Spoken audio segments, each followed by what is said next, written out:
નમસ્કાર વિદ્યાર્થી મિત્રો, સીસીકે ગોહિલ પ્રાથમિક શાળાના ડિજિટલ ક્લાસરૂમમાં ધોરણ 7 વિષય સામાજિક વિજ્ઞાન ચેપ્ટર નંબર 9 પૃથ્વીની આંતરિક રચના અને ભૂમિ સ્વરૂપો આપણે આંતરિક રચનાની સમજ લાસ્ટ લેક્ચરમાં મેળવી. એટલે કે તેમાં આપણે અગ્નિકૃત ખડકો, જળકૃત ખડકો અને રૂપાંતરિત ખડકોની સમજ મેળવી. ખડચક્ર શું છે એ સમજ્યા, ખડક ચક્ર, પ્રસ્તરણ ખડક શું છે તે પણ સમજ્યા. અને હવે આપણે એ સમજ મેળવીએ કે ભૂમિ કેવા પ્રકારની છે, ભૂમિ સ્વરૂપોનું નિર્માણ કેવી રીતે થાય છે. તો મૃદાવરણ અને ભૂતકતીમાં વિભાજિત. મૃદા એટલે જમીન, જમીન છે એ કેટલી બધી તકતી, તકતી એટલે પડ, એક પડ, બે પડ, ત્રણ પડ, એમ કેટલી બધા પડમાં એ વિભાજિત થયેલી છે, જેને આપણે મૃદાવરણીય ભૂતકતી એટલે કે પ્લેટ કહીએ છીએ. પહેલી પ્લેટ, બીજી પ્લેટ, ત્રીજી પ્લેટ, આપણે ભૂમિની 7 પ્લેટો છે એમ કહીશું ઉપરની. તમને એ જાણીને નવાઈ લાગશે કે ભૂતકતીઓ એટલે કે અલગ અલગ દિશામાં તે ફરતી રહે છે. એટલે કે વર્ષ ફક્ત થોડા સેન્ટીમીટર, વર્ષે લગભગ થોડા સેન્ટીમીટર પૃથ્વીના પીગળેલા મેગ્મામાં થતી ગતિના કારણે આમ આ બને છે. પૃથ્વીની અંદર પીગળેલા મેગ્મા એ એક વર્તુળ રૂપે ફરતો રહે છે. એટલે મેગ્મા અંદર ફર્યા રાખતો હોય છે, બરાબર. આવી પ્લેટની ગતિને કારણે પૃથ્વીની સપાટી ઉપર પરિવર્તન થાય છે. પૃથ્વીની ગતિઓને બળોના આધારે વિભાજિત કરવામાં આવે છે અને જેના કારણે આ ગતિઓ પેદા થાય છે. તે બળ પૃથ્વીના આંતરિક ભાગમાં નિર્માણ પામી અને જેને આપણે આંતરિક બળ એટલે કે ઇન્ડોજેનિક ફોર્સ કહીએ છીએ, કે જે બળ પૃથ્વી સપાટી ઉપર ઉત્પન્ન થાય છે તેને આપણે બાહ્ય એટલે કે એક્સોજેનિક ફોર્સ કહીએ છીએ. તો ચલો આપણે તેના ભૂમિના મુખ્ય સ્વરૂપો, નદીનું કાર્ય શું છે તેની સમજ મેળવીએ. ભૂમિ સ્વરૂપોનું નિર્માણ. મૃદાવરણ અનેક ભૂતકતીમાં વિભાજિત છે. જો આ ફોટો તમને બતાવ્યો છે બાળકો, એ કેવું છે કે મૃદાવરણ છે ને એ ભૂતકતીમાં વિભાજન. સૌથી પહેલો ગોળો એટલે અંદરનો ભાગ છે, જો ફર્સ્ટ, જો અંદરનો ભાગ, પછી સૌથી અંદરનો રસ ભાગ છે. આ બધા જ કણો છે ને રસ થઈ ગયા છે પથ્થરના, પછી ધીમે ધીમે ઉપર ચડતા ગયા એટલે થોડાક મીડિયમ ભાગ થયા. ત્રીજા ભાગમાં મેઘમાં લાવારસનું પડ બન્યું, પડતે રસ બન્યો, અને ચોથા ભાગમાં જુઓ તો એ ઉપરના સ્તર સુધી આવવાનો પ્રયત્ન કરે છે. અને આ આપણી પૃથ્વી છે ને, આ પૃથ્વી કે જ્યાં આપણે રહીએ છીએ, બરાબર બાળકો. જેને મૃદાવરણીય ભૂતકતી એટલે કે પ્લેટ કહે છે. તમે એ જાણીને નવાઈ પામશો. ભૂતકતી એટલે કે પ્લેટો અલગ અલગ દિશામાં ફરતી રહે છે. એટલે કે વર્ષે ફક્ત થોડા સેન્ટીમીટર પૃથ્વીમાં પીગળેલા મેગ્મામાં થતી ગતિના કારણે આમ બને છે. પૃથ્વીની અંદર પીગળેલ મેગ્મા એક વર્તુળ રૂપે ફરતો રહે છે. અને પૃથ્વીની અંદર જે પીગળેલો મેગ્મા છે ને રસ, એ આખો ગોળ ગોળ અંદર ક્યાં રાખે છે? ફર્યા રાખે છે. આપણે વાત કરીને જો આખો પૃથ્વીની અંદરનો આખો મેગ્મા છે. પ્લેટની ગતિને કારણે પૃથ્વીની સપાટી પર પરિવર્તન થાય છે. પૃથ્વીની ગતિ જો આ રીતે તમે ખાસ જોજો વિડીયોમાં, પૃથ્વીની જો સપાટી કેમ ગતિ પામે છે. જુઓ, ઉપલો ભાગ નીચલો જાય છે, નીચલો ભાગ નીચલો જાય છે, એનો ભાગ નીચે જાય છે. ને એ બળોના આધારે વિભાજિત કરવામાં આવે છે, જેના કારણે જો આ ધરતીકંપની પ્રક્રિયા, પ્લેટ બદલી, અંદરથી પ્લેટ હિલચાલ પામી એટલે શું થાય છે? પ્લેટની ગતિને કારણે પૃથ્વીની સપાટી ઉપર પરિવર્તન થાય અને એ ગતિઓ એ બળના આધારે વિભાજિત કરે છે, જેના કારણે આ ગતિઓ પેદા થાય છે. આ ગતિઓ પેદા થાય છે જે બળ પૃથ્વીના આંતરિક ભાગમાં નિર્માણ પામે છે, જેને આંતરિક બળ એટલે કે ઇન્ડોજેનિક ફોર્સ કહે છે. અને જે બળ પૃથ્વીની સપાટી પર ઉત્પન્ન થાય છે તેને બાહ્ય બળ એટલે કે એક્સોજેનિક ફોર્સ કહે છે. આંતરિક બળ ક્યારેક આકસ્મિક ગતિ પેદા કરે છે તો વળી ક્યારેક ધીમી ગતિ. ભૂકંપ અને જ્વાળામુખી જેવી આકસ્મિક ગતિને કારણે પૃથ્વીની સપાટી પર પરિવર્તન થાય છે. ભૂકવચ પર ખુલ્લું એક એવું છિદ્ર હોય. ભૂકવચ એટલે ભૂમિ. ભૂમિ ઉપર એવું એક છિદ્ર ખુલ્લું હોય છે કે જેમાંથી પીગળેલો પદાર્થ અચાનક બહાર નીકળે છે. તેને આપણે શું કહીએ છીએ? જ્વાળામુખી કહીએ છીએ, બરાબર ને બાળકો? છે, જેમાંથી પીગળેલા પદાર્થ અચાનક નીકળે છે. તેને જ્વાળામુખી કહેવામાં આવે છે. આમ મૃદાવરણીય ભૂતકતી એટલે કે પ્લેટોની ગતિશીલતાથી પૃથ્વી સપાટી પર કંપન થાય છે. આ કંપન તેના કેન્દ્રની ચારે બાજુ કરે છે. જો કંપન છે એ કેન્દ્રના ચારે બાજુથી, જ્યાં કેન્દ્રમાંથી ભૂકંપ સર્જાણો ત્યાંથી ની આજુબાજુની ભૂમિમાં તરંગ ઉત્પન્ન થાય, એટલે હિલચાલ થાય, અને બાજુનો ભાગ છે એ સખત ભાગ એ નબળો પડી જાય, અથવા એ સખત ભાગ ઉપર બિલ્ડિંગ હોય કે કોઈ નિર્માણ પામેલું મકાન હોય, કોઈ પણ હોય, એ કેવું થાય છે, ભંગાણ પામે છે. આ કંપનને ભૂકંપ કહે છે. ભૂકવચની નીચે જે સ્થાન કે જ્યાંથી કંપનની શરૂઆત થાય છે તેને ઉદ્ગમ કેન્દ્ર કહેવામાં આવે છે. આ કંપન ઉદ્ગમ કેન્દ્રના બહારની તરફ તરંગો રૂપે ગતિ કરે છે. ઉદ્ગમ કેન્દ્રના નજીકના સપાટીના કેન્દ્રને અધિકેન્દ્ર કહે છે.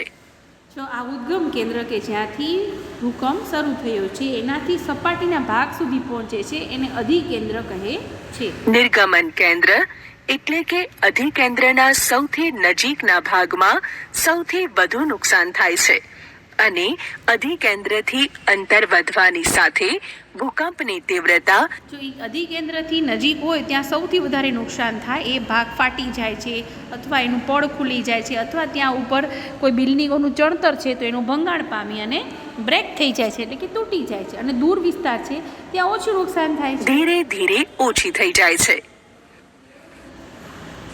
ઉપરાંત ભૂકંપની આગાહી સંભવ નથી, પરંતુ જો આપણે પહેલેથી સાવચેત હોઈએ તો તેની અસરને ચોક્કસપણે ઘટાડી શકીએ છીએ. સ્થાનિક લોકો કેટલીક સામાન્ય પદ્ધતિથી ભૂકંપની સંભાવનાનું અનુમાન કરે છે, જેમ કે પ્રાણીઓના વર્તનનો અભ્યાસ, તળાવની માછલીઓની તીવ્ર હેરફેર, સરીસૃપોનું પૃથ્વી સપાટી પર આવવું વગેરે રહે છે. પૃથ્વીની સપાટી પર ખડકોના તૂટવાથી ઘસારણની ક્રિયા થાય છે. મુખ્ય ભૂમિ સ્વરૂપો. ઘસારણ એ ધોવાણ, પરિવહન અને નિક્ષેપણ જેવી પ્રક્રિયા દ્વારા ભૂમિ સપાટી સતત બદલાતી રહે છે. ઘસારણ કે ધોવાણ, પરિવહન અને નિક્ષેપણ જેવી પ્રક્રિયા દ્વારા ભૂમિ સપાટી સતત બદલાતી રહે. ધોવાણ એટલે ધોવાઈ જવું, વરસાદ પડે છે અને જમીન ધોવાઈ જાય છે. નિક્ષેપણ એટલે કે જ્યાં પણ જે કાંકરા, રેતી ભરાયેલા હોય છે એ બધા વરસાદના પાણીમાં આગળ વહેણમાં જતા રહે છે, અને નિક્ષેપણ કહેવાય છે. એ સપાટી ઉપર સતત બદલાતી રહે છે. પૃથ્વીની સપાટી પર ખડકોના તૂટવાથી ઘસારણની ક્રિયા થાય છે. અને ભૂમિ સપાટી પર જળ, પવન અને હિમ જેવા વિભિન્ન ઘટકો દ્વારા થતા ક્ષયને આપણે ઘસારણ કહીએ છીએ.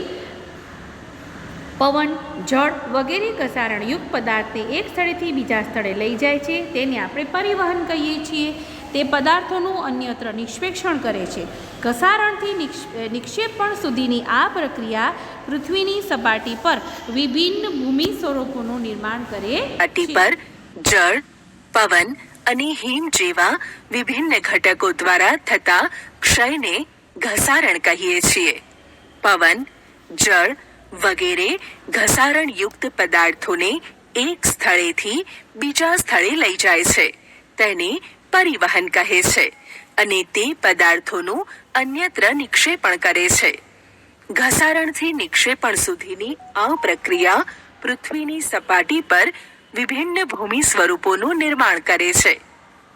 બરાબર કે પવન, જળ આ બધાના ઘસારણયુક્ત પદાર્થને એક સ્થળેથી બીજા સ્થળે લઈ જાય અને પરિવહન કહેવાય છે, અને તે પદાર્થોનું અન્યત્ર નિક્ષેપણ કરે છે. જો એક જગ્યાએ પહેલાં જો અહીં ફોટોમાં જોશો તો પેલી કેવી છે, અહીંયા તો કે નીચલો ભાગ, એમાંથી ધૂળ, રેતી ખસેડીને ઢગલો બનાવ્યો, ઢગલામાંથી ડુંગર બન્યો, ડુંગરમાંથી 2-3 ડુંગરનું નિર્માણ થયું, એમાંથી શું થયું, વળી ઘસારણ પવન આવ્યા એટલે ધૂળો ઉડીને બીજા જગ્યાએ ગઈ.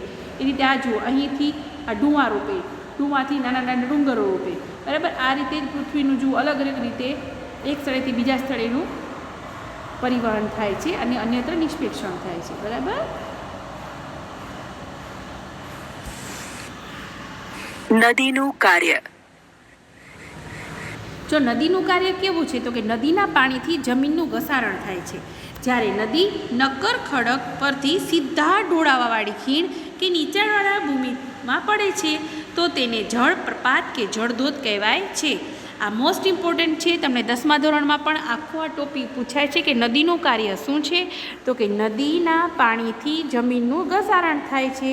જ્યારે નદી નક્કર કે ખડક પરથી સીધા ઢોળાવવાળી ખીણ કે નીચાણવાળી ભૂમિમાં પડે તો તેને જળપ્રપાત કે જળધોધ કહેવાય છે.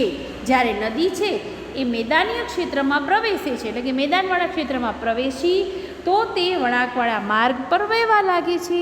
નદી આ મોટા વળાંકને સર્પાકાર એટલે કે વહન માર્ગ કહેવાય છે. ત્યારબાદ તે સર્પાકાર વહન માર્ગના કિનારા ઉપર સતત ઘસારણ અને નિક્ષેપણ શરૂ થઈ જાય છે.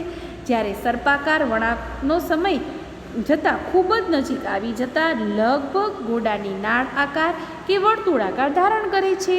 પાઠ્યપુસ્તકના પેજ નંબર 52 ઉપર જો તમને આકૃતિ આપી છે નળાકાર સરોવર, વધુ નિક્ષેપણવાળો ભાગ, પહેલાં એકદમ ધોવાણ થયું, પછી મોટા મેદાનમાં પ્રસરણ પામ્યું, વળી આગળ ગયું તો નાનું મેદાનમાં પ્રસરણ પામ્યું, પછી નદીનો એક્સ અને વાય ભાગ આ રીતે હતો. પહેલાં ધોવાણનો પ્રથમ તબક્કો સાવ સિમ્પલ આખી પટરૂપે નદી હતી, પછી એને આગળ કાંકરા રેતી જતા ગયા, નિક્ષેપણ થતું ગયું, પછી ધીમે ધીમે વળાંક લીધો, પછી આડોળો વળાંક લીધો.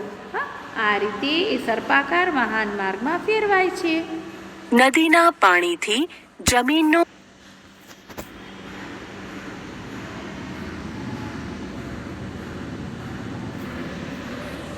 મુખ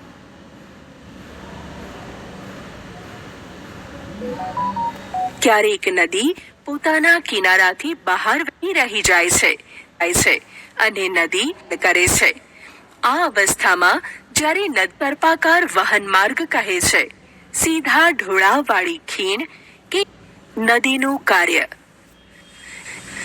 નદીના પાણીથી જમીનનું ઘસારણ થાય છે. જ્યારે નદી નક્કર ખડક પરથી સીધા ઢોળાવવાળી ખીણ કે નીચાણવાળી ભૂમિમાં પડે તો તેને જળ પ્રપાત કે જળધોધ કહે છે. જ્યારે નદી મેદાનની ક્ષેત્રમાં પ્રવેશ કરે છે તો તે વળાંકવાળા માર્ગ પર વહેવા લાગે છે. નદીના આ મોટા વળાંકોને સર્પાકાર વહન માર્ગ કહે છે. ત્યારબાદ સર્પાકાર વહન માર્ગના કિનારા પર સતત ઘસારણ અને નિક્ષેપણ શરૂ થઈ જાય છે. સર્પાકાર વળાંકો સમય જતાં ખૂબ જ નજીક આવી જતા લગભગ ઘોડાની નાળ આકાર કે વર્તુળાકાર ધારણ કરે છે. આ અવસ્થામાં જ્યારે નદીમાં પૂર આવે છે ત્યારે નિક્ષેપણથી જ વળાંક વચ્ચેના ભૂમિભાગો નદી પ્રવાહથી કપાઈ જાય છે અને નદી તેના લાંબા માર્ગને છોડીને સીધો માર્ગ ગ્રહણ કરે છે. નદીના છોડેલા નાળાકાર ભાગમાં પાણી રહી જાય છે. તેને નાળાકાર સરોવર કહે છે. ક્યારેક નદી પોતાના કિનારાથી બહાર વહેવા લાગે છે. પરિણામે નજીકના વિસ્તારોમાં કાંપ અને અન્ય પદાર્થોનું નિક્ષેપણ કરે છે. તેને પૂરના મેદાનો કહે છે. તેનાથી સમતલ ફળદ્રુપ પૂરના મેદાનનું નિર્માણ થાય છે. જ્યારે નદીના બંને કિનારે મોટા પ્રમાણમાં કાંપ માટીના નિક્ષેપણથી લાંબા અને ઓછી ઊંચાઈના અનેક ઢગ રચાય છે ત્યારે તેને કુદરતી તટબંધ કહે છે. સમુદ્ર સુધી પહોંચતા સુધીમાં નદીનો પ્રવાહ ધીમો થઈ જાય છે તથા નદી અનેક પ્રવાહોમાં વિભાજિત થઈ જાય છે, જેને શાખા કે પ્રશાખા કહેવામાં આવે છે.